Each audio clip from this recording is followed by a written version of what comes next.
Bismillahirrahmanirrahim. Assalamualaikum warahmatullahi wabarakatuh. Halo anak-anakku semua, apa kabar kalian hari ini? Semoga kalian sehat selalu ya dan tetap semangat. Kali ini hari Jumat tanggal 24 Juli 2020, kembali lagi bersama Bunda Endang. Kita belajar tematik 6 tema 1 subtema 1 ya anak-anak sekalian, yakni pada pembelajaran 5-6. Apa yang akan kita pelajari hari ini? Nah, tema kita sudah peta ya, peta negara Indonesia. Nah, apakah kita akan mempelajari tentang peta Indonesia? Yuk kita simak bersama materinya. Kali ini kita akan belajar tentang letak geografis, yaitu letak geografis dari adanya negara-negara di kawasan Asia Tenggara maupun ASEAN. Sebelum kita sampai pada pokok pembahasan, kali ini kita ketahui dulu ya pengertian unsur geografis. Unsur geografis adalah keadaan alam di muka bumi yang membentuk wilayah hidup manusia. Objek geografis digolongkan menjadi dua, yaitu objek geografis fisik dan objek geografis non-fisik. Objek geografis fisik contohnya bentang alam, letak, luas, batas, dan iklim. Objek geografis non-fisik contohnya keadaan penduduk dan aktivitasnya. Nah, berikut adalah gambar bentang alam negara-negara anggota ASEAN. Apa sih bentang alam itu? Perlu kita ketahui bersama. Bentang alam adalah keadaan umum tentang suatu alam atau suatu wilayah. Setelah tahu apa sih bentang alam, kita masuk ya, mana saja yang disebut dengan negara-negara anggota ASEAN. Coba dihitung, ada berapa negara anggota ASEAN? Ayo, siapa yang cepat menghitung? Ada 10. Di antaranya yakni Thailand, Myanmar, Kamboja, Malaysia, Vietnam, Laos, Filipina, Brunei Darussalam, Singapura, dan Indonesia. Ketampakan alam negara-negara Asia Tenggara secara umum. Nah, gambaran secara umum secara menyeluruh yang bisa kita lihat secara langsung. Di antaranya yakni ada pegunungan, dataran rendah, dataran tinggi, sungai, dan danau.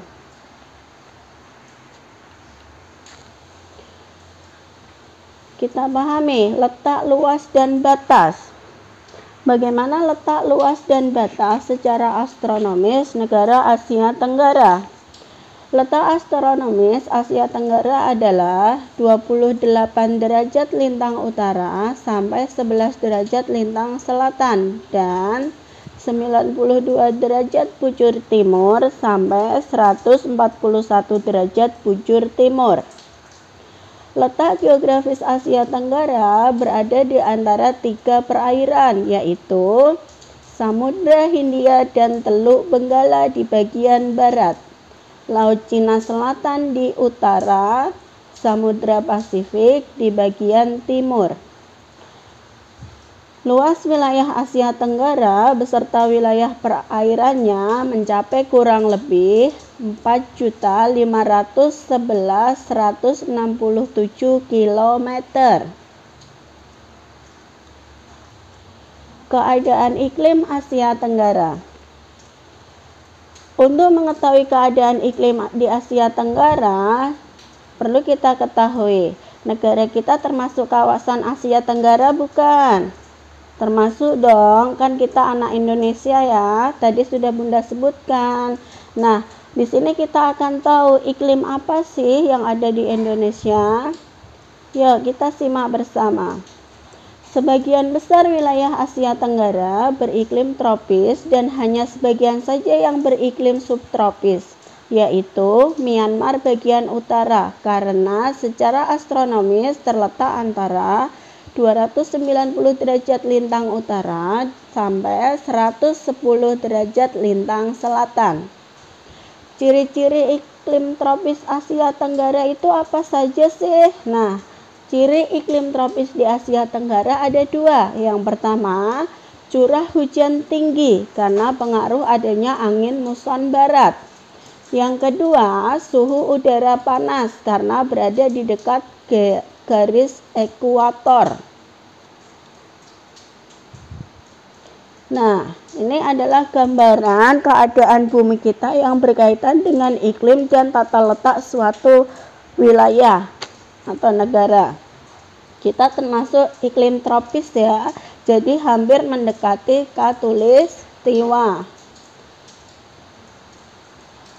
Nah, ada beberapa iklim yang ada di bumi kita. Kalian sering mendengar iklim dingin, iklim sedang, iklim subtropis, dan iklim tropis. Ingat ya, di negara Indonesia termasuk negara Asia Tenggara. Jadi Indonesia beriklim tropis. Begitu juga negara-negara ASEAN, kecuali negara Myanmar. Negara Myanmar memiliki iklim subtropis.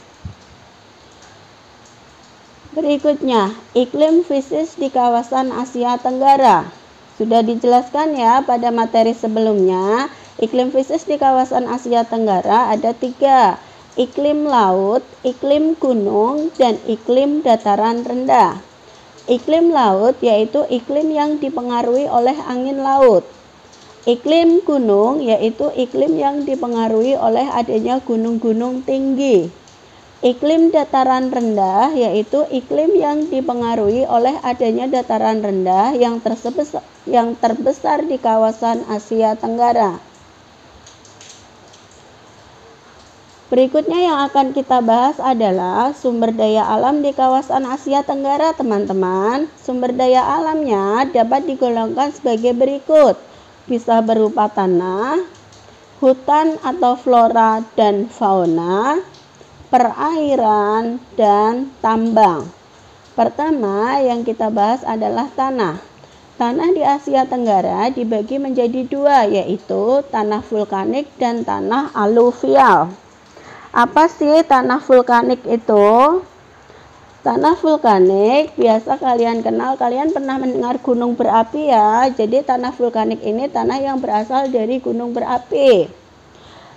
Apa sih tanah aluvial atau tanah endapan itu? Tanah aluvial atau tanah endapan ini merupakan tanah yang berasal dari endapan aliran air sungai. Yang kedua, hutan atau flora dan fauna. Kawasan Asia Tenggara sebagian besar beriklim tropis dengan curah hujan yang tinggi. Keadaan ini menumbuhkan hutan tropis yang kaya akan flora dan fauna. Yang ketiga, perairan. Kecuali Laos, semua negara di kawasan Asia Tenggara memiliki wilayah laut. Laut merupakan sumber daya alam yang penting. Banyak sekali ya kekayaan laut kita. Yang keempat, tambang. Kecuali Singapura, setiap negara di kawasan Asia Tenggara memiliki hasil tambang. Apalagi negara Indonesia, khususnya tempat tinggal kita ya, yakni di kawasan Kalimantan Timur. Banyak sekali tambang-tambang hasil tambang yang dihasilkan, sehingga penyelamatan bumi kita sebagai sumber daya alam. Tambang apakah yang ada di Kalimantan Timur? Ya, siapa yang tahu? Pasti semua tahu. Si hitam manis yang sering melewati di deret kapal-kapal besar melewati aliran sungai Mahakam, yaitu tambang batu bara. Berikutnya yang akan kita bahas adalah keadaan alam negara-negara ASEAN. Beginilah keadaan alam semesta kita. Perlu kalian ketahui, keadaan alam ada karena adanya manusia. Manusia adalah sebuah makhluk hidup yang membutuhkan tempat untuk hidup. Alam ini apakah kita jaga atau kita rusak? Nah, tergantung manusia. Niatnya beribadah, mencari pahala, ataukah mencari dosa. Perlu kita ketahui bersama, alam ini harus kita jaga ya adik-adik. Bagaimana cara menjaganya? Yakni budidayakan baik tanaman ataupun hewan yang mudah punah. Yang kedua, jaga kelestariannya. Yang ketiga, jangan rusak alam tersebut seperti yang telah ada saat ini. Banyak dari manusia-manusia tidak bertanggung jawab melakukan penambangan ilegal, sehingga apa? Alam kita rusak. Di Samarinda hujan sedikit saja pasti turun banjir. Ya, kita pahami bersama keadaan alam negara-negara ASEAN. Pertama yang akan Bunda bahas adalah keadaan alam negara kita, yakni negara Indonesia.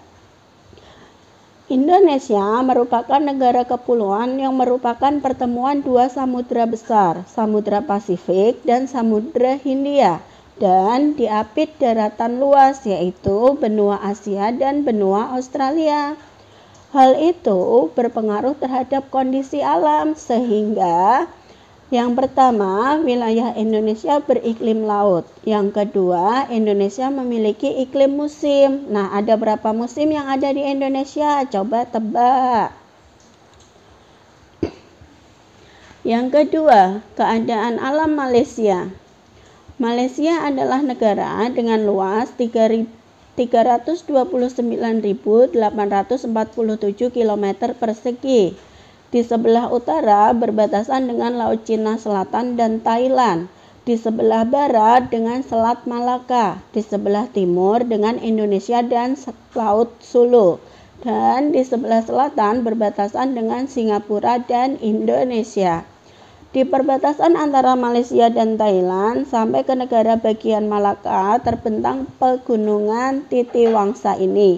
Merupakan pegunungan terpanjang di Malaysia. Jadi pegunungan terpanjang di Malaysia pegunungan apa? Titiwangsa. Pegunungan tertinggi di Malaysia adalah Gunung Kinabalu. Sungai yang terdapat di wilayah barat Malaysia adalah Sungai Perak, Sungai Kelantan, dan Sungai Pahang. Sungai Pahang adalah sungai terpanjang di Malaysia. Berapakah panjangnya Sungai Pahang? Yakni 9.450 km. Berikutnya Singapura. Keadaan alam Singapura adalah negara kepulauan dengan luas 697,1 km persegi. Luasnya hampir sama dengan kota Jakarta. Kota Jakarta luasnya 664 km persegi. Berapa selisihnya Singapura dan Jakarta? Wow, hanya 3,1 km persegi. Jadi kalau kalian bisa membayangkan yang belum pernah ke Singapura, seperti Bunda nih belum pernah ke Singapura ya. Selisih luasnya Singapura dengan kota Jakarta ini hanya 3,1 km persegi. Coba bayangkan sekecil apa negara Singapura. Padahal Jakarta ini bukan negara, Jakarta adalah sebuah kota. Singapura berpenduduk sangat padat, jelas karena Singapura sempit. Untuk memperluas wilayah, pemerintahan Singapura melakukan perburukan pantai dengan pasir. Singapura memiliki beberapa pulau-pulau kecil yang lain seperti Pulau Tekong, Pulau Ubin, dan Pulau Sentosa. Lokasi tertinggi di Singapura berada di Bukit Timah dengan ketinggian berapa ya? Nah, ini belum diketahui ketinggian Bukit Timah. Singapura terhubung dengan Malaysia di kota Johor dengan jembatan Woodlands. Berikutnya, yakni bentang alam Brunei Darussalam. Keadaan alam Brunei Darussalam hampir semua berupa dataran rendah, daerah pantai berupa rawa-rawa dengan hutan bakau. Makin ke pedalaman, daerahnya berbukit-bukit dan Brunei Darussalam bagian timur lebih tinggi daripada bagian barat. Puncak tertinggi di Brunei Darussalam adalah Bukit Pangon dengan ketinggian kira-kira 1.850 meter yang terletak di ujung selatan daerah Temburong. Wilayah Brunei Darussalam bagian barat terdapat sungai utama yaitu Sungai Belait, Sungai Tutong, dan Sungai Brunei. Sedang di bagian timur terdapat Sungai Temburong. Sungai Belait merupakan sungai terpanjang di Brunei Darussalam. Berikutnya, negara Thailand. Negara Thailand merupakan salah satu pusat budaya dan ekonomi terkemuka di Asia Tenggara. Thailand memiliki luas 510.000 km atau seukuran dengan negara Prancis. Thailand beribu kota di Bangkok. Thailand juga dikenal sebagai Sukhothai. Pada awalnya dikenal sebagai wilayah Buddhis agama dan wilayah itu dibagi menjadi beberapa kerajaan, yakni seperti Kerajaan Lanna, Lancang, dan Sukhothai. Berikutnya, keadaan alam negara Filipina. Secara umum, keadaan alam di negara Filipina tidak jauh berbeda dengan Indonesia. Begitu pula dengan corak penghidupan rakyatnya. Melihat kota-kota di Filipina memang terasa ada perbedaan suasana karena lebih ke barat-baratan. Tetapi wilayah pedesaannya hampir tak berbeda dengan pedesaan kita. Wilayah kepulauan Filipina memiliki kedalaman parit laut sekitar 10.539 meter atau yang terdalam di dunia, yang berlokasi di lepas pantai timur Pulau Mindanao. Kepulauan Filipina juga kaya dengan wilayah hutan lindung yang masih asli di Luzon Utara dan Mindanao, daerah perbukitan, gunung-gunung, jurang-jurang curam, dan lembah-lembah yang subur. Danau-danau terbesar di Filipina terdapat Pulau Luzon, Danau Laguna de Bay, dan Danau Sultan Alanton di Pulau Mindanao. Berikutnya, keadaan alam negara Kamboja. Wilayah utara dan barat daya Kamboja merupakan daerah pegunungan. Di sebelah utara dan barat daya terdapat pegunungan Cerdamon, puncak tertinggi. Dari pegunungan tersebut adalah Gunung Penum Aural dengan ketinggian 1.810 meter. Pegunungan Cerdamon memiliki panjang 160 km. Di sebelah timur, pegunungan tersebut melintasi perbatasan Kamboja dan Thailand. Wilayah tengah Kamboja terdapat hutan hujan tropis. Daerah ini berupa cekungan yang terdapat di bagian tengah. Di pusat cekungan terdapat danau terbesar di Asia Tenggara, yaitu Danau Tunnel Sap. Di sebelah tenggara mengalir Sungai Mekong. Sungai tersebut bermuara di Laut Cina Selatan. Kamboja juga memiliki pelabuhan alam terbaik di Asia Tenggara loh. Pelabuhan ini terletak di Teluk Kompong Sam. Berikutnya, penampakan alam negara Laos.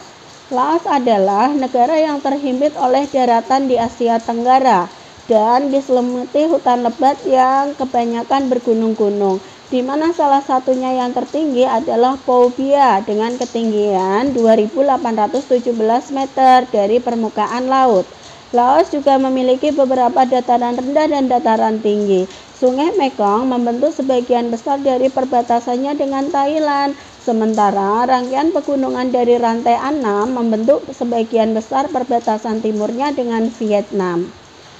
Demikian untuk pembelajaran hari ini. Jika ada yang kurang paham, adik-adik bisa hubungi Bunda ya. Untuk anandaku tercinta, tugas kalian hari ini yakni simak yang di bawah.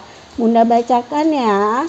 Pertama, kerjakan soal evaluasi subtema 1, poin A, B, dan C, yakni halaman 80 sampai 86. Tugas dikumpulkan kapan? Apa perlu dikumpulkan ke Bunda langsung? Tidak. Tugas akan diperiksa juga pada saat meeting kelas ya adik-adik. Jangan lupa hadir di pembelajaran hari Sabtu via online. Untuk waktu belajar daring hari Sabtu esok akan Bunda informasikan di grup kelas ya. Untuk tugas yang kedua, ayo simak tentang alam negara mana yang belum Bunda jelaskan dari 10 negara yang berada di kawasan Asia Tenggara atau yang termasuk negara-negara ASEAN. Semak ya, yang belum Bunda jelaskan, silahkan kalian jelaskan.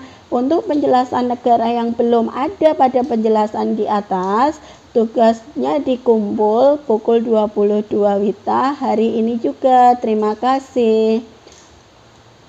Demikian dari Bunda, selamat mengerjakan ya, tetap semangat, jangan lupa sholat 5 waktunya dijaga, dan tetap soleh dan solihah. Jangan merepotkan orang tua ya.